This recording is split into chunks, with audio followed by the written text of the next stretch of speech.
మన ప్రభువైన యేసుక్రీస్తు నామంలో అనుదిన దైవ కృపా కార్యక్రమం ద్వారా ప్రతిరోజు దేవుని మాటలు వింటున్న మీ అందరికీ ప్రత్యేకమైన వందనాలు తెలియజేస్తూ ఉన్నాం. నా దేవుడు నిశ్చయంగా మిమ్మల్ని దీవించునుగాక. ఆమేన్. సామెతల గ్రంథం 8వ అధ్యాయం 13వ వాక్యంలో రాయబడి ఉంది, యెహోవా యందు భయభక్తులు కలిగి ఉండుట చెడుతనమును అసహ్యించుకొనుటయే. Praise the lord. ప్రియమైన దేవుని బిడ్డలారా, యెహోవా యందు భయభక్తులు కలిగి ఉంటే చెడుతనాన్ని అసహ్యించుకునే ఆ మనస్సును దేవుడు నీకు అనుగ్రహిస్తాడు. ఈ భూలోకమంతా కూడా చెడుతనంతో నిండిపోయిందని మనకందరికీ తెలిసిన విషయమే. మంచి వాళ్లను కనుగొనడం ఈ దినాల్లో కష్టమైపోతూ ఉంది. దేవుని వాక్యం సెలవిస్తుంది, నేను జ్ఞానిని కదా అని నీవు అనుకోవద్దు, చెడుతనాన్ని విడిచిపెట్టు అని. Praise the Lord. ఒక మనిషి ప్రవర్తనను బట్టి, మాటను బట్టి, క్రియలను బట్టి ఆ వ్యక్తి మంచివాడో కాదో మనం చెప్పగలుగుతాం. అలాగే దేవుని ఆజ్ఞలను అనుసరించకుండా దేవునికి విరోధంగా ప్రవర్తించడమే చెడుతనం. కపటమైన మనస్సు, యథార్థత లేని ప్రవర్తన, దుర్మార్గమైన కార్యాలు చేయడం, ఇవన్నీ కూడా చెడుతనమే. కొంతమంది చెడ్డవారిగా బయటకు కనబడుతూ ఉంటారు, కొంతమంది ఏమో హృదయంలో చెడుతనాన్ని కలిగి ఉంటున్నారు. ఏది ఏమైనా క్రియల ద్వారానైనా ఆలోచనల ద్వారానైనా కలుగుతున్న ఆ చెడుతనం అంతటి మీద నీకు అసహ్యత కలగాలి. ఆమేన్.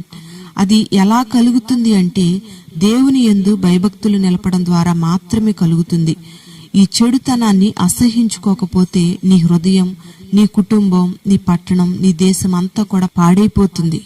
శ్రమ అనేది వాటన్నిటికీ సంభవిస్తుంది.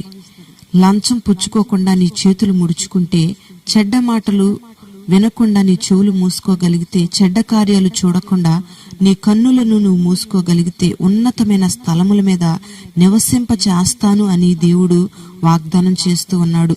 పరిశుద్ధ గ్రంథంలో యోసేపు చిన్న వయసు నుండి చెడుతనాన్ని అసహ్యించుకున్నాడు. అన్నదమ్ములు చేస్తున్న చెడుతనాన్ని అసహ్యించుకున్నాడు. పోతీఫరు ఇంటిలో ఉన్నప్పుడు యోసేపులో ఉన్న ఆ ఆశీర్వాదాన్ని బట్టి ఆ ఇల్లంతా కూడా దీవించబడింది. పోతీఫరు భార్య యోసేపు మీద కన్నేసి పాపం చేయడానికి శతప్రయత్నాలు చేసింది. అయినా యోసేపు ఎక్కడా కూడా పాపం చేయలేదు. యోసేపు భయభక్తులు కలిగి ఉన్నాడు గనుకే చెడుతనాన్ని అసహ్యించుకున్నాడు. నిందల పాలైన యోసేపు చెరసాల్లో వేయించబడినప్పుడు రాజుకు వచ్చిన కలభావాన్ని చెప్పడం వల్ల ఏ ఎలక్షన్స్ లేకుండానే రాజ్యానికి గొప్ప అధికారిగా మార్చబడ్డాడు. Praise the lord.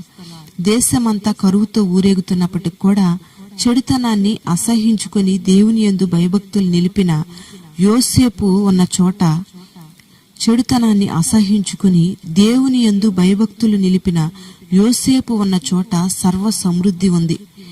యోసేపును అన్నదమ్ములు చిత్రహింసలు పెట్టారు. చివరకు ఆహారం కోసం కరువు కాలంలో యోసేపు దగ్గరకు వచ్చి బోర్ల పడ్డారు. పగ తీర్చుకోవలసిన యోసేపు వారి మీద ప్రేమ చూపించి పగను అసహ్యించుకుని వారిని హత్తుకున్నాడు. కరువు కాలంలో వారిని పోషిస్తూ వచ్చాడు. యోబును కూడా మనం గమనిస్తే, యోబు చెడుతనాన్ని అసహ్యించుకున్న వ్యక్తి అని దేవుని ద్వారా సాక్ష్యం పొందుకున్నాడు. యోబు పోగొట్టుకున్న వాటన్నిటిని తిరిగి రెండంతలుగా దేవుడు యోబుకు అనుగ్రహించాడు. మరి ఈ మాటలు విన్న తర్వాత నీవు ఒక తీర్మానం కలిగి, చెడుతనం నా హృదయంలో ఉండకూడదని, నా కుటుంబంలో ఉండకూడదని, నువ్వు చేస్తున్న ఉద్యోగ వ్యవస్థలో ఉండకూడదని, ఆ చెడుతనాన్ని అసహ్యించుకునే మనస్సును నాకు, నా కుటుంబానికి దయచేయండి ప్రభా అని నువ్వు ప్రార్థించగలిగితే, నా దేవుడు నిశ్చయముగా ఏ చెడు నీ మీదికి రాకుండగా, ఏ కీడు నీ మీదికి రాకుండగా నా దేవుడు నిన్ను కాపాడుతాడు. చెడు మీద అసహ్యతను నీకు కలుగు చేస్తాడు. తండ్రి తన కుమారుల ఎడల జాలిపడినట్లుగా గొప్ప శ్రేష్టమైన ఆశీర్వాదాలను నా దేవుడు నిశ్చయంగా నీకు అనుగ్రహిస్తాడు. Praise the Lord. ప్రార్థన. పరిశుద్ధుడవైన తండ్రి, నీకు వందనాలు చెల్లిస్తూ ఉన్నాం.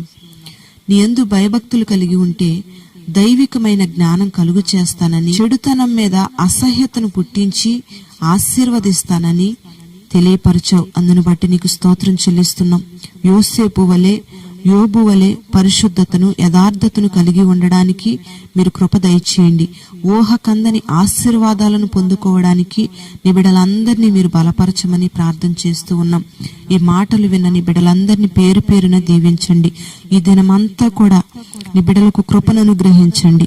పరిశుద్ధుడా, ప్రార్థన అవసరతలు కోరుకుంటూ ఉన్నారు. ఆ బిడ్డలందరినీ కూడా పేరు పేరున మీరు జ్ఞాపకం చేసుకునండి.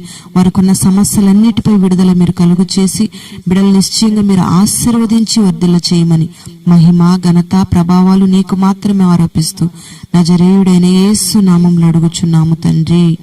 ఆమేన్.